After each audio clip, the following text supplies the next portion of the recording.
दोस्तों drama serial रथ के आने वाले एपिसोड में आप लोग देखने वाले हैं जिसमें ये ड्रामा बहुत ही इंटरेस्टिंग बन चुका है। दोस्तों यहाँ पर किसी ने ये नहीं सोचा होगा कि ईमान सालार को जाकर प्रपोज करेगी और उसे शादी के लिए पूछेगी। यहाँ पर दोस्तों ईमान तो इतनी तेज़ निकली कि उसने जाकर निकाह ही कर लिया और घर आकर आलम साहब को बताती है कि मैंने सालार से निकाह कर लिया है। यहाँ पर दोस्तों सारे लोग शॉक्ड हो जाएंगे कि इतना जल्दी ईमान ने ये फैसला कैसे कर लिया। एक बार आलम साहब के बारे में भी नहीं सोचा।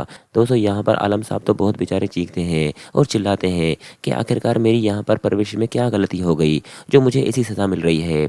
मेरी दोनों बेटियां तो पहले ही दूसरे घर में पिस रही हैं, लेकिन यहाँ पर अब ईमान भी सालार के घर में पिसेगी क्योंकि आलम साहब को तो पहले पता है कि लेक मोहब्बत पहले ही धमकी दे चुके हैं कि मेरे सालार से दूर रहें।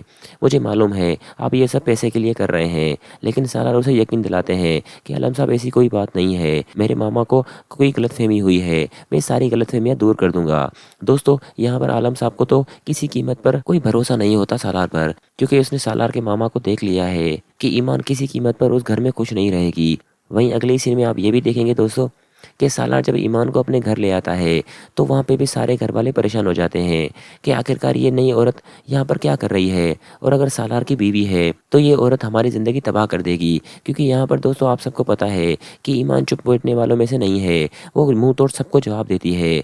यहाँ पर दोस्तों वो सालार के घर वालों को भी मुंह तोड़ जवाब देगी और चुप नहीं बैठेगी। अब देखना ये होगा इन सब में सालार का मामा क्या करता है, क्योंकि सालार के मामा को तो फिलहाल कुछ मालूम नहीं है। वो तो पहले ही प्रिडिक्शन कर चुका था कि वो सालार को फंसाने के चक्कर में है, और आलम साहब का तो इन सब में कोई लेने देना ही नहीं था। ये तो ईमान का फैसला था।